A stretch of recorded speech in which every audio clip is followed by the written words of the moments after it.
Our next guest is a legendary media mogul, a technology executive, a Tony-winning producer, and a member of the Television Hall of Fame. His memoir, Who Knew, is available now. Please welcome to the show my friend Barry Diller, everybody.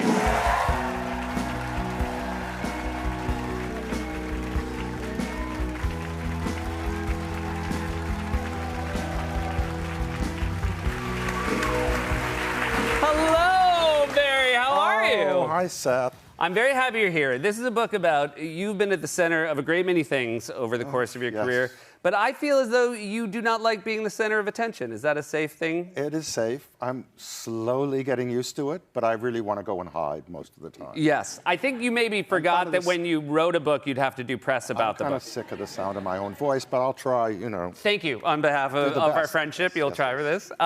You, like I said, you've done a great many things, and was it hard for you, looking back at the fullness of your career, to remember details? Like, what is your relationship with your memory after doing something like this? Well, if you ask me my name right now, I have no clue. Okay, gotcha. But if you ask me, not ask me, once you get, I found the weird thing. When I started, I had nothing in my head. I thought, well, I remember nothing. What the hell am I going to do here? I'm going to write this. I could make it up. That'd probably be a better story. But what happens is, once you get in the stream of the life then, things start coming. And shockingly to me, I got this incredible flow of memories that I never thought I'd remember again. And do you feel as though... That's also because I never live in the moment, so I got to live in those moments. Oh, that's very nice. You talk about, there's a great detail about how you go back and forth between New York and LA, and you are living in the Hotel Bel Air, and you had to make it homier, you had a plant that you grew. I did. What kind of plant was it? That was a plant that if you cut the leaves correctly and then shaved them and then inhaled them, you might get high. Now,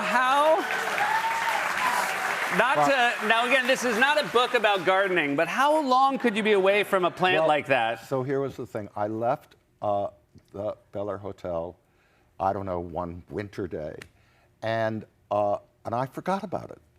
And I had no memory. I mean, that's one of the side effects. Yes, thank you. And about 4 or 5 months later, they came to me and they said, do you know anything? Because we have an entire hillside of marijuana plants that have grown, and we can't figure out how they got here. Unbelievable. I never told. Yeah, exactly. They'll put you on a list. You won't be able to book a hotel room in that town. One of the things I love about this book is, again, you're a part of a great many successes, but you seem to also revel in admitting that, certainly in show business, people are wrong all the time, even about things that end up working. You talk about the film Grease, which obviously became a worldwide hit. When you first saw... it was a disaster. Yeah, so we actually thought, because we had made, just before that, Saturday Night Fever, John Travolta was like the biggest star in the world. And just because we'd shot the Grease in the previous summer. And so when we screened the first cut of Grease, after it, one of my colleagues said, well, we have to burn it because we will have succeeded in creating the biggest star in the world and then cratering him just a few months later. And then this is the thing about watching certain films in the privacy of like a little small room.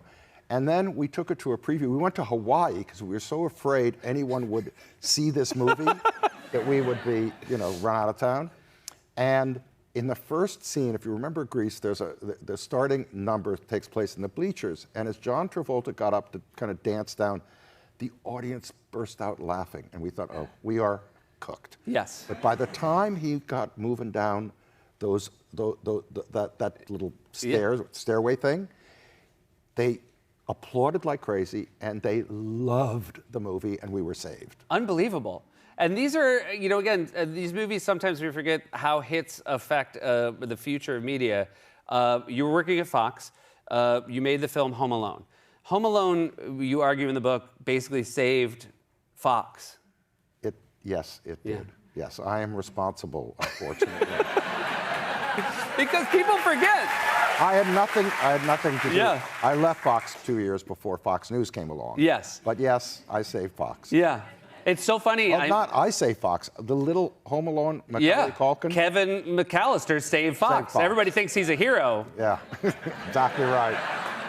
There's a fantastic, this is a photo, Diana Ross. You do photos. I do photos. Constantly. I know we Well, see when photos people have these wide-ranging careers, we like to show the pictures. So this is Diana Ross on stage. She was giving a concert in Central Park. How many people were there? 800,000 people. 800,000 people went to Central Park to see a free concert. Yes. It rained so badly. No, what happened is that there were clouds coming. Okay. And the fire commissioner came up to me and he said, "You can't do the concert because you have these big tall towers, and they're metal. And if lightning strikes, which is going to happen, you will electrocute at least 100,000 people." Yeah.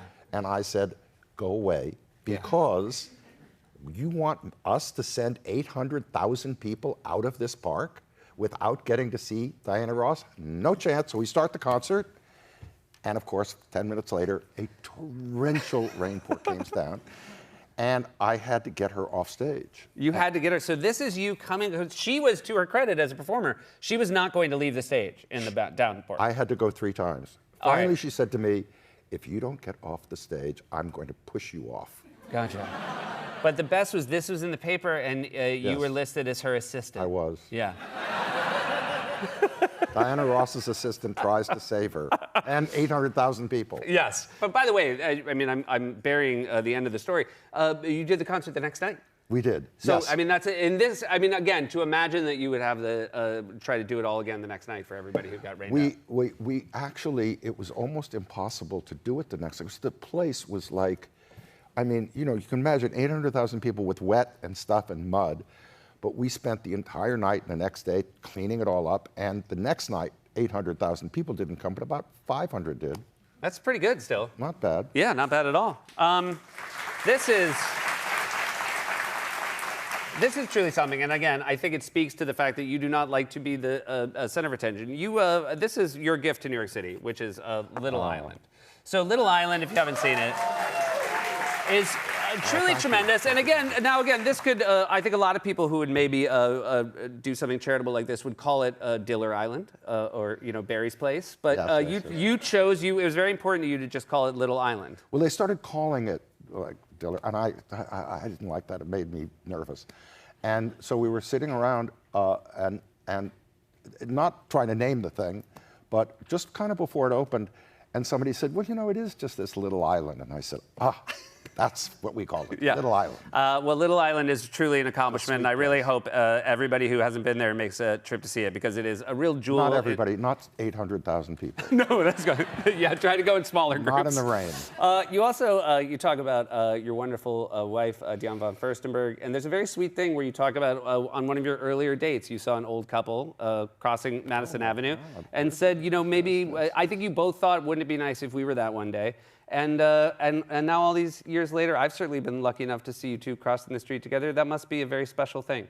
It is, because I think we all have these little snapshot moments, but we did. We saw this little old couple crossing Madison. This is 40 years ago. We're so old. Anyway, we saw these 2 old people, and we looked at each other and said, "Hopefully that's us someday." Yeah. And it has become. Well, it truly has become, and we're just such beneficiaries of what you brought to this city. Thank you so much, Barry. What an honor to have you here.